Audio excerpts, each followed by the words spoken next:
Dear friends, welcome to this week's virtual Drasha. This week we have the incredible privilege of Parshas Vayakhel, and we continue along the journey, the adventure of the Mishkan. But we come to these Parshios of Vayakhel this week, Pekudei next week, we find ourselves faced with a pretty significant question. There was a lot of excitement back in Parshas Truma. Vayakhel Baruch Hu tells us, make for me a home on this earth. Make for me a meeting place between heaven and earth. And it's incredible and it's beautiful and there's excitement. And the Torah spares no detail. We know about every amma, every cubit. When it comes to the creation of the utensils of the Mishkan, every last finish and detail is explained. The Kohanic vestments, the Big Day Kahuna. Again, no detail is spared. And then we come to the Parshas of Vayakhel and Pekudei, and the Torah once again reviews all of these details, says everything. Now granted, the distinction between Truma and Tetzaveh and Vayakhel Pekudei is an obvious one. Truma and Tetzaveh are the instructions, and Vayakhel Pekudei is the execution. But with all of that, there is still a tremendous amount, or what appears to be, redundancy. In fact, you could have compacted all the Parshas Vayakhel into one simple pasuk: Vayasu b'nei Yisrael kasher tziva Hashem. Klal Yisrael did everything that Hashem asked. Kadosh Baruch Hu told them to build the Mishkan, to build the utensils, to create the Kohanic vestments, and Klal Yisrael did it. And that would have been the end of it. But Kadosh Baruch Hu felt the need to go ahead and go through all of the details again. In other words, instructions given in Parashas Truma, and then the execution of those instructions, again, are explicitly stated once again in Parashas Vayakhel. Why? So Lubavitch Rebbe, Zecher Tzadik Kadosh L'Bracha, asks this question. He says, Hayatzarech lios kasav vayasu b'nei Yisrael kachal asher tziva Hashem es Moshe.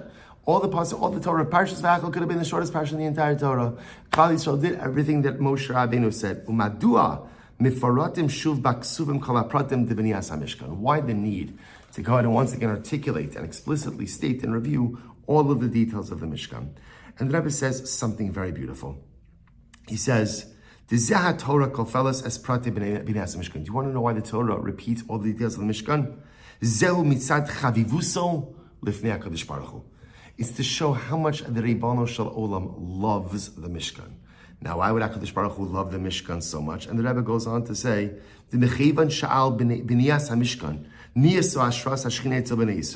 remember again, the Mishkan itself was the divine response to the Chita Egel, the sin of the golden calf.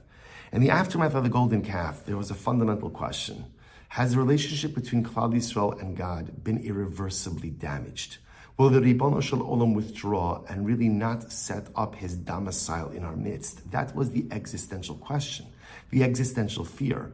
And with the command, V'asuli mikdash v'shachanti b'socha, make for me a mikdash, I'll dwell within you. HaKadosh Baruch Hu answered that question. He said, no, my children, I'm staying with you.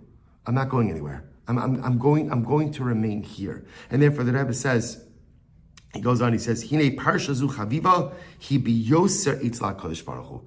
Because what the Mishkan represented was not simply a home, was not simply a structure, but the Mishkan represented the mending and the repair of the relationship between HaKadosh Baruch Hu and Klal Yisrael in the aftermath of the terribly traumatic event of the sin of the golden calf. And that coming back together, that repair of relationship, that tshuva, that spiritual reunification was so near and dear to HaKadosh Baruch Hu that he feels the need to repeat the details over and over and over. So there's a Truma, and there's a Tetzaveh, and there's a Vayakhel, and there's a Pekudei. Why? Because the Mishkan represented the repairing of the relationship. The Mishkan represented the reunification between man and God. The HaKadosh Baruch Hu was not going to leave us. He was not going to forsake us. And therefore, the Ribono Shel Olam himself celebrating this almost like rejuvenated union goes through all the details again. But perhaps we could take the idea of the Rebbe a little bit in a different direction. And perhaps the reason why the Torah goes into such detail, apparently redundant detail of Parshas Vayakhel, is to teach us one simple yet profound lesson. HaKadosh Baruch Hu appreciates work. He appreciates effort. You see, there was so much that went into the creation of the Mishkan. People had to find new skill sets. Remember, again, Moshe Rabbeinu puts out a call for people who knew how to work with precious metals. Who knows how to work with precious metals? They were slaves for 210 years. They weren't artisans with fine-tuned skills. So people had to dig deep within themselves and find new skills. People had to give money. Chevra, it's difficult to give money. We work hard for our money, and it's difficult to give a little bit of money, and it's even more difficult to give a lot of money. And Klal Yisrael gave, and there was so much generosity. And every single day, and every single person, everyone participated in some way. Everyone was involved. Everyone rolled up their sleeves. Everyone worked. And do you know what HaKadosh Baruch Hu values more than anything in this world? It's effort. It's work. HaKadosh Baruch Hu knows that we don't control the results. He knows that as much as I might have the greatest plan to cross as many finish lines, the greatest plans to execute on so many, to bring to fruition so many dreams, goals, aspirations, but at the end of the day, I don't control the results. HaKadosh Baruch Hu controls the results. But the one thing that I control in this world, the one thing I always control, is the amount of effort I put into any particular life initiative.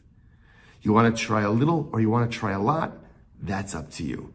Success, a lot of times not. A lot of times success really requires a lot of factors that are beyond my sphere of influence. But effort, absolutely. Chavra, what is Parshas Vayakhel? See, Truma and Tetzaveh is instructions. Baruch is telling Moshe, Moshe is telling Klal Yisrael, everybody's getting excited, it's fantastic, beautiful. Vayakhel is the work. Vayakhel is the effort. Vayakhel is where we roll up our sleeves and we get to HaKadosh Baruch Hu says, this is gewaldic, this is incredible. This is the most beautiful thing I've ever seen.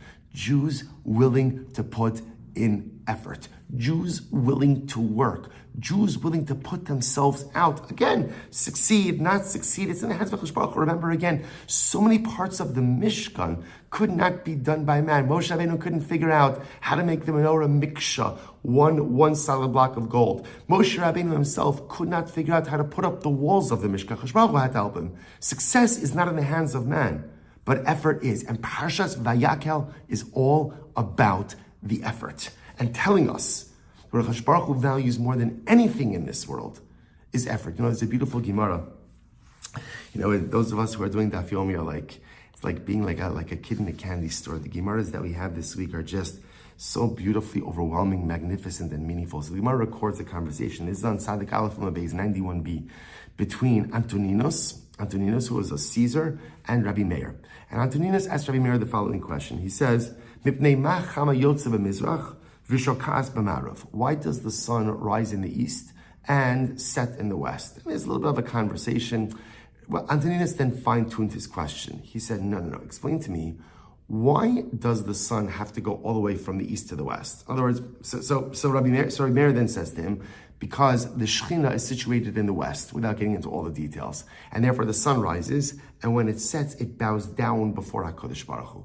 Antoninus says, that's beautiful, but why not have the sun go midway, like to midway in the sky, and set there? That way it's facing the west, and set right there. Let it set, so to speak, like in the midday position. Why does it have to go all the way to the west? And Rabbi Meir answers something so beautiful. He says, Mishum polim umishum ovrei drachim, because of workers and travelers. And Rashi points out over here, what does that mean? So Rashi points out that if the sun were to set in the midday position, even if it were to stay that way for a while and then just suddenly set, so workers would have no idea how much time they have left in their day to accomplish. And travelers would have no idea how much time they have in order to go ahead and reach their destination. This way, the sun has a gradual setting, and therefore everybody knows that the day is winding down. The workers know it, the laborers know it, the travelers know it. Beautiful. Chavra, the instant profundity of this Gemara, HaKadosh Baruch Hu, what does HaKadosh Baruch Hu value most? What does he value most? What he values most is work, is the polim. What he values most is the travelers, people who want to get themselves from point A to point B. And he made sure to arrange the sun in such a way that you and I can maximize our day. Because if the sun would just sit kind of in that midday position and then suddenly it'll set, I have no warning. I don't know, I got to prioritize. There's so much I have to do, there's so much I have to travel. HaKadosh Baruch Hu literally made the sun set in such a way that it rises in the east, sets in the west, a gradual set, so that you and I should know how much time we have to work, how many more hours we have of daylight to put in effort, how much time we have to travel to get ourselves from point A to point B, because what HaKadosh Baruch Hu values more than anything in this world is the work, is the effort, is Vayakhel. What HaKadosh Baruch Hu values more than anything in this world is the effort, is the process of getting ourselves from point A to point B. The Torah goes into such incredible detail in Parashas Vayakhel because HaKadosh Baruch Hu is trying to tell us it's not the results that I'm focused on, but it's the effort. Put in the effort. Do day after day. Put in the effort. You know, so often we are results oriented, which on one hand is really beautiful, and on one hand really incredible. But what happens in life, and this happens all the time, where I put in the effort and the results that I wanted don't materialize. So a lot of times you look at that as just an abysmal fail. And sometimes it is, look, I guess it won't work in your office. It is, I tried really hard, but I couldn't get the job done. Okay, that's nice, but if you don't get the job done, I don't know how long you're gonna have a job for. Right? That's just the way that life works. But in the realm of ruchnius, the realm of our relationship with Chadash Baruch Hu, it happens so often. I put in effort, and then you know what? I don't know. I don't change. I don't become the person I wanted to be. I don't move my life forward. And so often we think to ourselves, it failed. It's a fail. However, it's not true. Success is not in results. Success is to be found in effort. And when the Ribono Shel Olam sees that each and every day I'm trying, that each and every day I'm plugging away, that each and every day I'm showing up. Some days I'm showing up inspired, some days I'm showing up uninspired, some days I'm giving it 100%, and some days maybe I'm only giving it 70%. But I'm trying. I'm trying. There's effort that's there. Baruch Hu says, perfect. Perfect. Can we put in more effort? Of course. Are there results that we control? Of course. But at the end of the day, when you look at a metric of what is a successful life? A successful life is one where one could look back and say, you know what? Every day I tried. Every day I tried. Some days I tried and I succeeded. And some days I tried and I failed. And other days I tried and I failed abysmally. And other days and I tried, I succeeded moderately. But every day I tried.